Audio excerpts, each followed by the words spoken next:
बहुत बड़े जिला स्तर और ग्रामीण स्तर तक पहुंच करके बिरसा ब्रिगेड की अलख को जिन्होंने जगा करके रखा हुआ है, दादा सत्येंद्र इनवाते जी, मैं उनको आप सभी के समक्ष आमंत्रित करने जा रहा हूं। अपनी बातों से, अपने विचारों से आप सभी को अवगत कराएंगे दादा सत्येंद्र इनवाते जी। धन्यवाद मरकाम साहब। सर्वप्रथम आज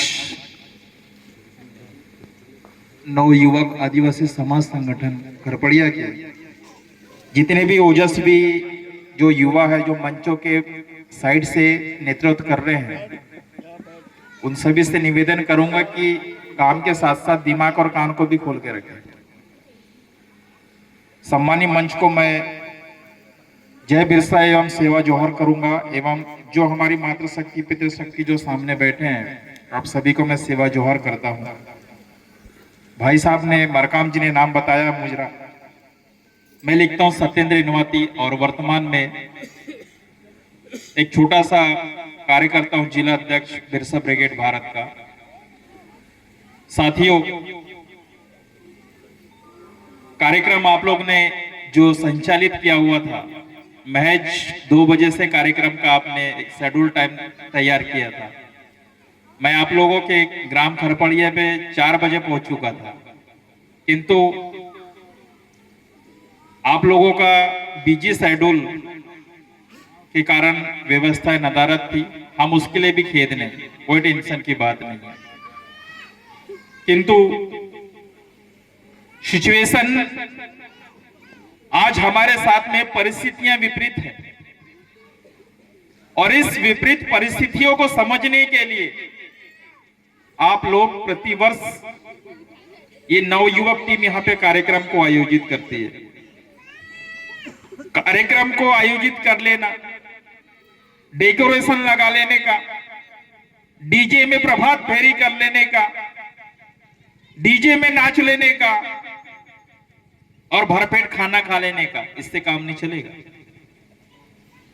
आप लोग, थोड़ी देर पहले प्रतीक जी ने बोले कि आप लोग पाई पाई जिस पूंजी को कमाने के लिए जाते हैं और दिन भर अपना खून और पसीना दोनों बहाते हैं, उसी पाई पाई को आप एकत्रित करके इस कार्यक्रम को संजोते हैं, और इस कार्यक्रम को संजोने का जब समय आता है, उस समय आप अपने मन को और दिमाग को घर में छोड़ देते हैं। दादा ने एक बात और बोली कि जितने भी नवयुवक हैं, उन नवयुवकों को हम सुनाए किसको, हम समझाए किसको और हम बताए किसको? तो गलती दादा ना तो यहाँ पे नवयुवक की है और ना ही गलती किसी युवती की है, गलती उनके माता पिता की है, और साथ ही साथ गलती उनके सिस्टम की है कि हम लोग ने उनको सिस्टम तैयार करके नहीं दिया। आज देश में बुद्ध भाई लोग भी रहते हैं, जिनको हम एससी शेड्यूल कास्ट कम्युनिटी बोलते हैं। यहां पे मुस्लिम भी रहता है, यहां सिख रहता है, यहां ईसाई रहता है, और जो हमारे ईसाई भाई हैं,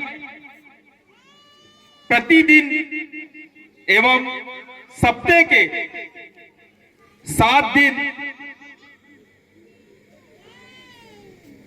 सप्ताह के 7 दिन एक ईसाई भाई अपने चर्च में जाता है और चर्च में जाकर यीशु के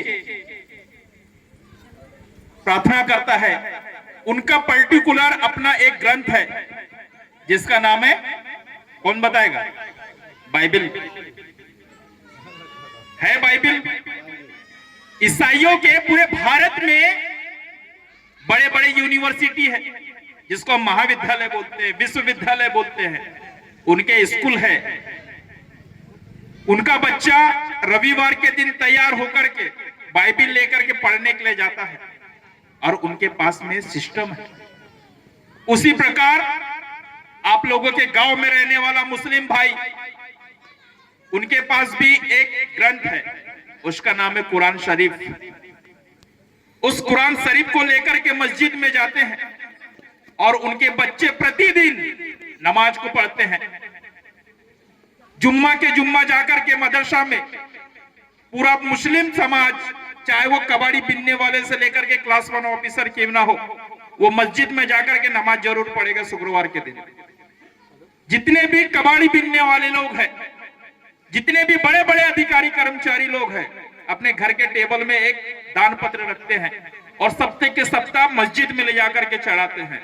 उनके पास में सिस्टम है, उनके पास में बड़े बड़े महाविद्यालय हैं और परिवार के जो सदस्य हैं वो बोलते हैं कि बेटा ये जो ग्रंथ है कुरान शरीफ, ये तेरे जीने और मरने का साधन है, तेरे को इसी के आधार पे चलना है और इसी के आधार पे तेरे को जीवन यापन करना है। हमारे क्षेत्र में हमारा एससी भाई भी रहता है, उनके पास में डॉक्टर बाबा साहब अंबेडकर के द्वारा दिया हुआ ग्रंथ बुद्ध निधम्म है। उस बुद्ध निधम्म के आधार पर उनका समाज चलता है और डॉक्टर बाबा साहब अंबेडकर के द्वारा लिखा हुआ संविधान के आधार पे उनका समाज चलता है। अब बात आती है आदिवासियों की। आप मुझे ये बताइए कि आप अपने बच्चे के हाथ में ऐसा कौन सा ग्रंथ देंगे और बोलेंगे ले बेटा ये हमारे समाज का सामाजिक ग्रंथ है, तुझे इस ग्रंथ के आधार पे चलना है। रविवार के रविवार तेरे को फड़ा पेन थाने में पहुंचना है, तेरे को इन महापुरुषों के जीवनी के आधार पे काम करना है। ऐसा कौन सा ग्रंथ है आप मुझे बताओ, ऐसा कौन सा सिस्टम है आपके पास जो आप अपने बच्चे को देंगे? है आपके पास? आदिवासियों के पूरे देश में विश्वविद्यालय है क्या? बड़े बड़े स्कूलें है क्या? आपका समाज का हमारा भाई माते धोती लुगड़ा पहन के कभी रविवार के रविवार अपने पेन थाने में जाते हैं क्या? और अपनी संस्कृति और सभ्यता को मानते हैं क्या? आपके पास में सिस्टम ही नहीं है तो चलेंगे कैसे? तो गलती ताली बजाने वाली बात नहीं है, ये दिमाग को खोलने वाली बात है। यही काम करते हैं हम लोग, किसी ने कुछ बोला तो ताली बजाना चालू कर देते हैं। ये सबसे बड़ी खराबी है हमारे अंदर। ये ताली प्रथा को छोड़ो और ये दिमाग की प्रथा को चालू करो। क्योंकि मैं भाषण कम देता हूं, हम लोग कैडर देते हैं। हमारा सामाजिक मिशन चलता है। वो अतराम दादा एक ही व्यक्ति है जो बिरसा ब्रिगेड की केप और टी शर्ट में यहाँ पे आप लोगों के बीच में पिछले जिस समय ये मूर्ति अनावरण हुई थी बिरसा मुंडा जी की, उस समय भी मैं आया हुआ था यहाँ। तो मैंने जो बात बोला कि हमारे समाज में सामाजिक सिस्टम नहीं है और समाज में सामाजिक ग्रंथ नहीं है, जिसके कारण आज हमारा समाज अलग अलग सभी धर्मों के लोगों को पालन करता है और सभी धर्मों के ग्रंथों को पालन करता है। वो मदरसा में भी जाता है, वो चर्च में भी जाता है और हिंदुओं के द्वारा जो काल्पनिक मंदिरें हैं उनमें भी जाकर के पूजा करता है। मतलब आदिवासियों का पर्टिकुलर कोई सिस्टम नहीं है और आदिवासियों को पर्टिकुलर कोई ग्रंथ नहीं है, इसलिए आज पूरे भारत देश में आदिवासियों को कोई पूछते भी नहीं है। यदि आप जंगल को बचाने के क्षेत्र में चले जाओगे कि आदिवासियों को नक्सली बोल के मार देंगे। आपके पास में नेता लोग भी आप लोगों का यूज कर लेते हैं।